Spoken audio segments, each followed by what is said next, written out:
एक बार आपका फिर से स्वागत है मेरी वीडियो में।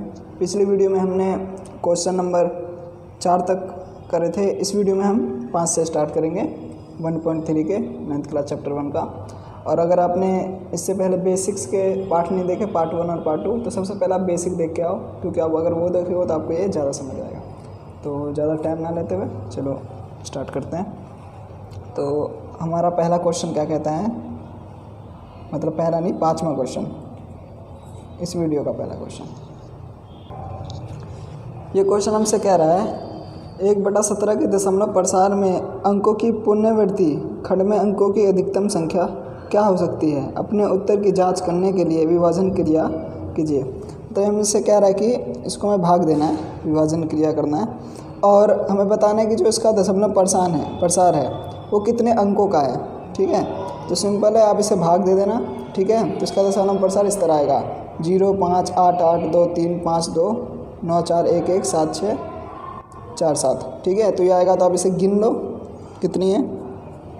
1 2 3 4 5 6 7 8 9 10 11 12 13 14 15 16, तो 16 अंक है। ठीक है, 16 अंक है, बस इतना ही इसका आंसर है। और फिर चलते हैं अगले क्वेश्चन पे। यही था, बस इसको भाग देना और आपको बता देना इसकी अधिकतम संख्या कितनी है। देखो ये क्वेश्चन बहुत ही लंबा है, छठा, इसलिए मैंने लिखा नहीं और सीधा इसमें से बता रहा हूँ। पीक्यू के रूप की परिमेय संख्या के अनेक उदाहरण लीजिए। यानी परिमेय संख्या जो पीक्यू के रूप में हो उसके हमें अनेक उदाहरण को ले रहा है, जहाँ पीक्यू पूर्णांक है जिनका एक के अतिरिक्त अन्य कोई उभयनिष्ठ गुणनखंड नहीं है और जिसका शांत दशांश निरूपण। क्या आप यह अनुमान लगा सकते हैं कि क्यू को कौन सा गुण अवश्य संतुष्ट करता है। तो इस क्वेश्चन में कह रहा है कि हमें पहले तो पीक्यू के अनेक परिमेय संख्या लेना जो कि शांत हो, उसका एक के अतिरिक्त कोई अन्य उभयनिष्ठ गुणनखंड नहीं हो। ठीक है, यानी एक के अलावा और कोई गुणनखंड ना हो। और जो क्यू है, जब हम गुणनखंड करेंगे नीचे वालों का, मतलब क्यू का जब गुणनखंड करेंगे तो हमें बताना है क्यू में कौन सा ऐसा गुण है जो इनको संतुष्ट करता है। तो अभी क्वेश्चन हम करते हैं तो हमें ज़्यादा समझ आएगा। तो सबसे पहले हम अनेक परिमेय संख्या लेते हैं, जिसे हम पीक्यू के रूप में लिखते हैं। पीक्यू के रूप में तो हम एक ले लेते हैं 25/5। ठीक है, ये पूरा आप इसे करोगे भाग तो 5 × 5 = 25, तो शांत हो जाए ना, तो हमें शांत लेना है। पहला ये ले लेते हैं, दूसरा ले लेते हैं हम 16/2 और ले लेते हैं 20/10। देखो हमने ये वाला ले लिया। ठीक है, हमने कुछ ले लिया। ठीक है, अब हम इसका नीचे जो ये क्यू है इसका हमें गुणनखंड करना है और हम देखते हैं इसका कौन सा गुण है, ये हमें बताना है। सिंपल देखते हैं। तो पहले तो हमें शांत संख्या लेनी थी, उन्होंने ले लिया। अब देखते हैं इसका गुण का, हम इसको गुणनखंड करेंगे तो क्या आएगा 5 × 1, ये आएगा ना। इसका भी करेंगे तो 2 × 1 होता है। इसको करते हैं हम 2 × 5। ठीक है, 10 आ गया। अब आप देखोगे, अब हम देखो शांत थे, इसमें हमें गुण क्या दिख रहे हैं। हमें गुण दिख रहा है कि या तो ये 5 है, या तो 2 है, या 2 है, या 5 है। तो हम लिख देंगे नीचे, यानी हम ये कह सकते हैं कि जो इसके उभयनिष्ठ का जो गुणनखंड है उसमें हमें एक गुण दिखता है कि इसके गुणनखंड या तो 2 है, या 5 है, या 2 5 दोनों है। ठीक है, हम ये लिख देंगे। हम लिख देते हैं क्यू के गुणनखंड, मतलब क्यू का गुणनखंड करें ना, इसके गुणनखंड 2 घात या 5 घात या दोनों होते हैं, इसके अतिरिक्त नहीं हुआ। ठीक है, जब हमने गुणनखंड करा शांत के क्यू के, तो क्या है 5 है, 2 है, या 2 है 5 दोनों आते हैं। हम लिख देंगे क्यू के गुणनखंड 2 घात या 5 घात या दोनों होते हैं।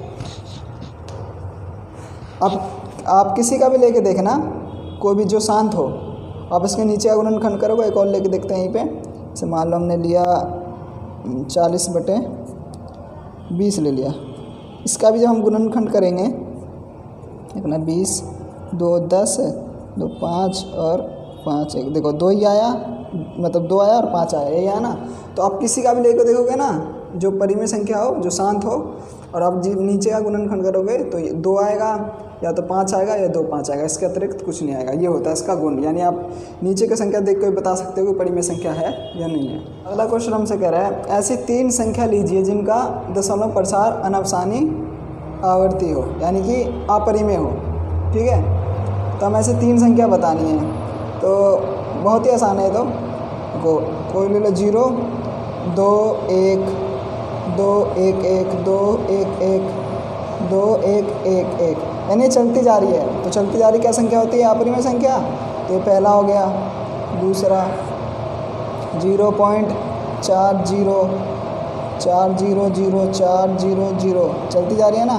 दूसरी हो गई। तीसरी इसी तरह ले लो 0.1 2 3 5 6 7 8 9, ये भी चलती जा रही है। ये अपरिमेय संख्या। यानी अपरिमेय संख्या क्या होती है? जो बस चलती जाए, जो कुछ भी मतलब वो संख्या चलती जा रही है, यानी रुकती नहीं है, ना रिपीटेड होती है, ना बार बार वो आएगी और ना ही वो शांत रहेगी, तो परिमेय हो जाती है। तो ये चलती जाती है, तो अपरिमेय संख्या यही होती है। तो बस आप लिख दो कुछ भी, जो चलती रहे वो अपरिमेय संख्या। तो 3 लिखना तो आप कितनी सारी भी लिख सकते हो। तो हमने ऊपर वाले क्वेश्चन में हमने 3 अपरिमेय संख्या बतानी थी, और इसमें क्या बताना देखना। परिमेय संख्या है 5/7 और 9/11 के बीच की 3 अलग अलग अपरिमेय संख्या ज्ञात करनी है। ध्यान रखना, अपरिमेय संख्या, परिमेय संख्या नहीं बोली। बच्चे इसमें गलती कर देते हैं, परिमेय संख्या निकाल देते हैं। परिमेय संख्या अलग तरह से निकलती है और अपरिमेय अलग से। तो ये अपरिमेय संख्या निकालनी है। तो इस क्वेश्चन को करने के लिए सबसे पहले हम उतार लेते हैं और 9/11। तो इस क्वेश्चन को करने के लिए सबसे पहले हमें इसे दशमलव रूप में बदलना पड़ेगा।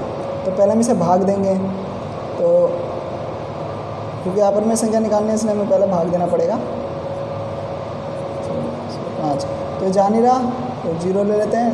तो 7 7 49 1 0 7 एकम 7 7 एकम 7 3 7 चौक 28 2 0 7 दूनी 14 6 7 7 8 56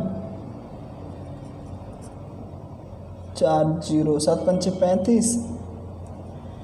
अब देखो ये 5 आ गया, 5 से शुरू करा था हमने, तो यानी कि ये आता रहेगा।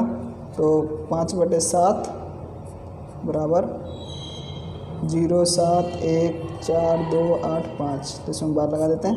अब करते हैं 9/11। अब देखो इसको जब करोगे तो इसका आएगा 0.81। ठीक है, तो अब ये इसके बराबर है, इसके बराबर है, इसको जब भाग दोगे तो आएगा। तो इसके बीच हमें अपरिमेय संख्या निकालनी है, तो इसके बीच तो अनेक अपरिमेय संख्या हो जाएगी, तो बहुत आसान है।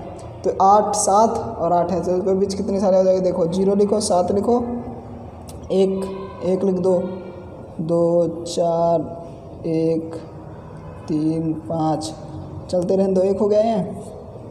दूसरी हो गया, दूसरी लिखते हैं 0.7 2 4 3 5 6। ठीक है, दूसरी हो गई। तीसरी निकालने 0.7 2 1 5 6 3 5, कुछ भी लिख दो, इसके बीच अनेकों हो जाएंगी अपरिमेय संख्या। ठीक है, बस आपको ये उतारना है। और ये 7 और 8 है, तो 7 लिखने के बाद यहाँ पर कुछ भी लिख दो। ठीक है, तो अपरिमेय संख्या आ जाएगी। अगला जो क्वेश्चन है ये हमसे कह रहा है बताइए कि निम्नलिखित में से कौन सा संख्या परिमेय है और कौन सा अपरिमेय। ठीक है, तो हमें लिखना और हमें बताना है परिमेय या अपरिमेय। तो देखो हम कैसे करेंगे। 1/, पहला जो हमारा है 2/3। अब इसका हमें बताना है कि संख्या अपरिमेय है या अपरिमेय।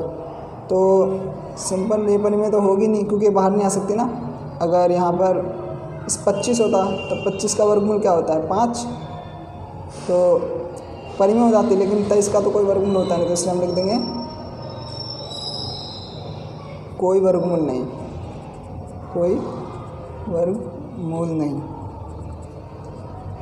इसलिए क्या हो गया? अपरिमेय संख्या, अपरिमेय संख्या। ठीक है, पहला ये हो गया। दूसरा कौन सा है देखते हैं अभी। 2 5। अब देखना इसका जो होता है ये इसका वर्गमूल 25 होता है, तो 25 आ गया, ठीक है। इसके नीचे हम 1 लिख सकते हैं, तो क्या हो जाएगी ये परिमेय संख्या, परिमेय संख्या। रीजन में लिख दो पूर्ण वर्ग, पूर्ण वर्ग या वर्गमूल, वर्ग लिख दो पूर्ण वर्ग, ठीक है। ये ना ही रिपीटेड हो रहा है ना ही बार बार आ रहा है, तो क्या है शांत है। तो जो शांत होता है वो क्या होता है, शांत बराबर क्या होगा परिमेय संख्या, ये हो गई परिमेय संख्या, क्योंकि शांत जो होता है वो परिमेय संख्या होती है। अब देखो 7 में क्या है 7.478 ये चलते जा रहा है, ठीक है, चलते जा रहा है। तो चलते जा रहा क्या होता है अनवसानी अनावृत्ति, ठीक है, यहाँ पे लिख देना अनवसानी अनावृत्ति। तो ये क्या होगा अपरिमेय संख्या, क्योंकि चलते जा रही है, परिमेय अपरिमेय संख्या, ठीक है, अनवसानी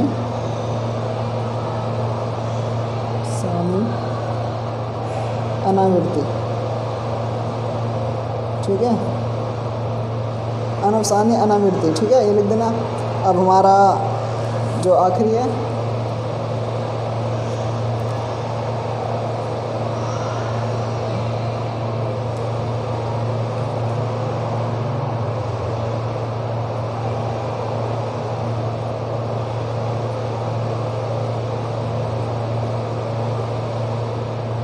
अब हमारा जो 5वां है ये भी देखो, एक 0.1101 फिर 2 0 फिर 1 फिर मतलब ये भी चलते जा रही है, ठीक है।